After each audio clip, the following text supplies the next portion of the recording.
नमस्कार, आप देख रहे हैं मिरर मीडिया और इस वक्त हम मौजूद हैं शहर के उपायुक्त कार्यालय के ठीक सामने।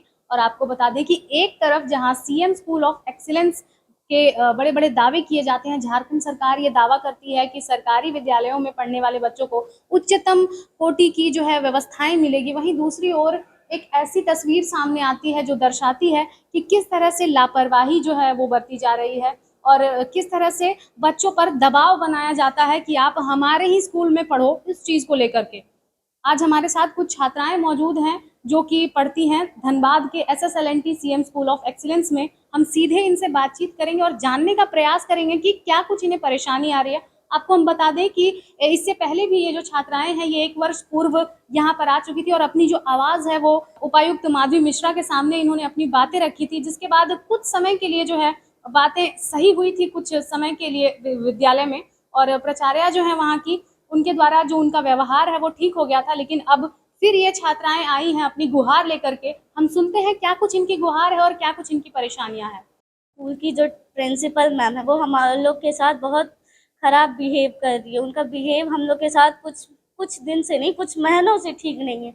उनके प्रिंसिपल ऑफिस में जाते हैं अपनी बात को रखने के लिए तो वो बाहर से ही बोल देती है गेट आउट, अंदर एंट्री ही नहीं देती है।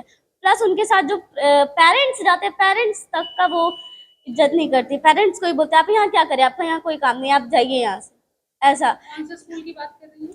मैम हमारा स्कूल का नाम है SSLNT CM SOE Dhanbad. No doubt school बहुत अच्छा, बट प्रिंसिपल का जो बिहेव है वो बिल्कुल अच्छा नहीं है। और हमारे स्कूल में टीसी, माइग्रेशन, मार्कशीट सब साथ में दिया जाता है। हमें टीसी के लिए, मार्कशीट के लिए और माइग्रेशन के लिए बहुत दिन से डराया जा रहा है। लगभग 10 दिन से हम लोग डी ऑफिस से स्कूल, स्कूल से डी ऑफिस ही कर रहे हैं।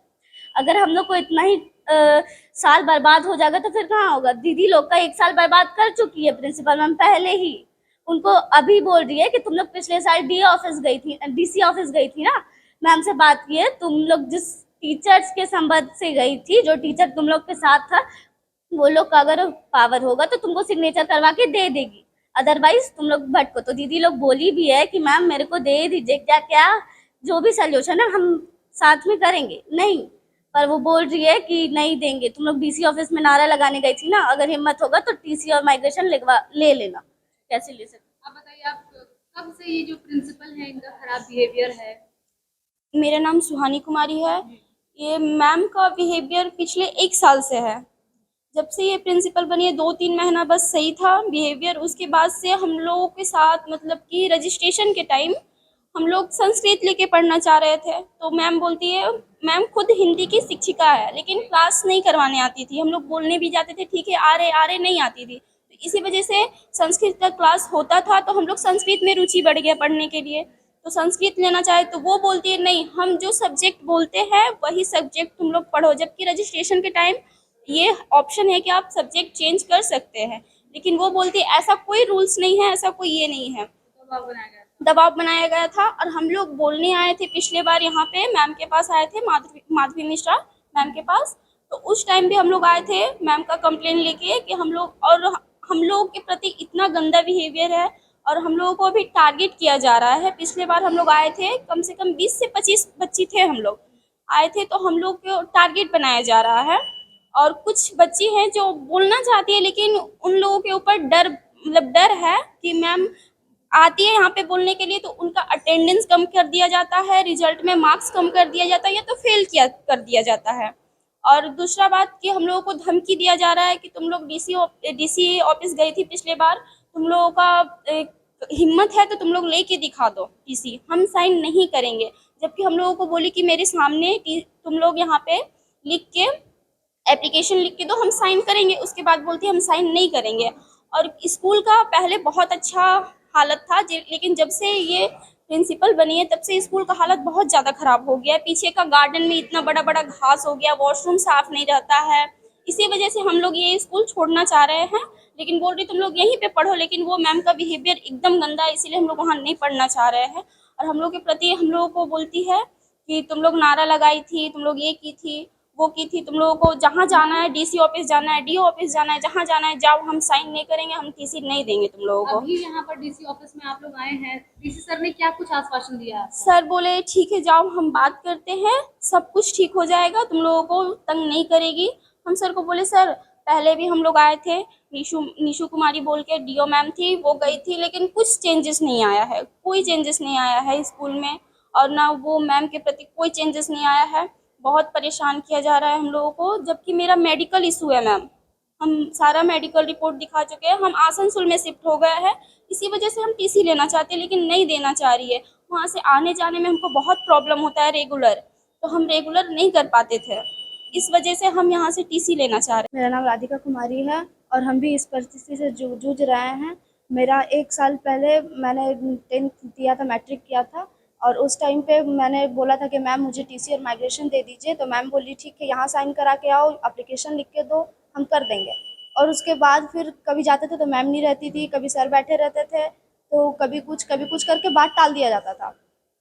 अब मैं बोल रही हूँ कि मैम मुझे 1 साल मेरा बर्बाद हो गया है, तो अब मैं क्या करूँ? ना आपको एडमिशन यहाँ पे दे रहे हैं, ना कुछ कर रहे हैं, और सीबीएसई होने के कारण हम दूसरे जगह शिफ्ट हो गए मम्मी पापा के साथ में। मेरा पर्सनल प्रॉब्लम है, इस वजह से हम यहाँ पे पढ़ाई पूरा नहीं कर सकते हैं।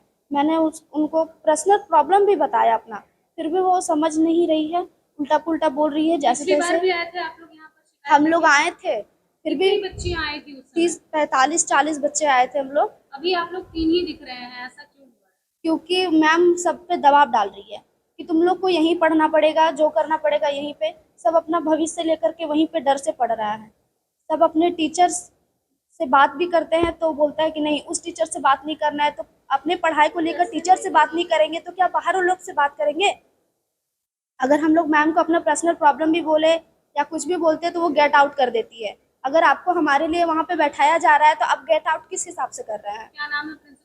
अंजना महतो, श्रीमती अंजना महतो।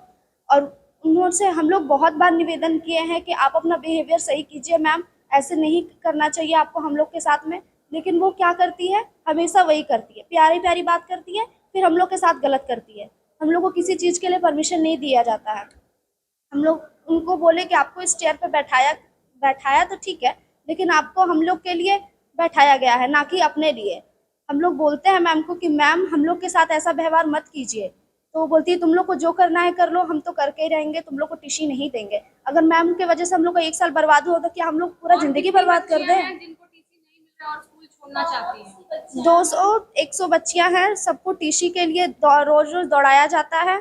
सबका अलग अलग प्रॉब्लम है, या यहाँ से जा रहे हैं कोई, या यहाँ पढ़ना नहीं चाहते हैं सिर्फ मैम के बिहेवियर के वजह से। वरना टीचर्स वहाँ पे बहुत अच्छा है, स्कूल भी बहुत अच्छा है, लेकिन मैम का बिहेवियर ऐसा है कि कोई पढ़ना नहीं चाहता वहाँ। बिल्कुल, जैसा कि आपने सुना, इन छात्राओं का यही कहना था कि मात्र ट्रांसफर सर्टिफिकेट के लिए इन छात्राओं को स्कूल से डीईओ ऑफिस और डीईओ ऑफिस से स्कूल का चक्कर काटना पड़ रहा है, और लगातार ये जो छात्राएं हैं ये परेशान हैं, और इन पर दबाव बनाया जा रहा है कि आप इसी स्कूल में पढ़ो, फिर चाहे आपकी परिस्थिति जो भी हो, कारण जो कुछ भी हो। और इन लोगों ने जैसा कि बताया है कि लगातार जो प्रिंसिपल हैं उनके खिलाफ इन लोगों ने कई बार जो है शिकायतें यहाँ पर आकर की हैं, और उपायुक्त कार्यालय में कई बार यहाँ पर आकर उन लोगों ने अपनी बातों को रखी, और ये जो मामले हैं ये कई बार प्रकाशित भी हुए, जिसके बाद जो हालात है वो थोड़ी बहुत सुधरे, लेकिन फिर से वही उनका रवैया जो है वो शुरू हो गया। और आज आप देख पा रहे हैं कि ये जो छात्राएं हैं ये पिछली बार जो है कई संख्या में आई थी, और भारी संख्या में यहाँ पर आकर अपनी समस्याओं को उन लोगों ने रखा था, लेकिन आज केवल 3 छात्राएं आई हैं यहाँ पर अपनी आवाजें उठाने के लिए। इससे साफ यही प्रतीत होता है कि इन लोगों का जो दबाव है इनके ऊपर वो बनाया जा रहा है, और इन लोगों का भी यही कहना था कि इन्हें टारगेट किया जा रहा है कि पिछली बार अगर तुम अपनी आवाज उठाने के लिए गई थी तो अब भी जाओ, और जिनसे भी तुम्हें हो सके वो अपनी कार्य जो है वो करवा लो। इस तरह के जो बातें हैं वो कही जाती हैं इनके प्रिंसिपल के द्वारा। तो कहीं ना कहीं इन छात्रों के ऊपर मानसिक दबाव भी पड़ रहा है कि इस तरह की परिस्थितियों में वो अपनी पढ़ाई कैसे जारी रख पाएंगी।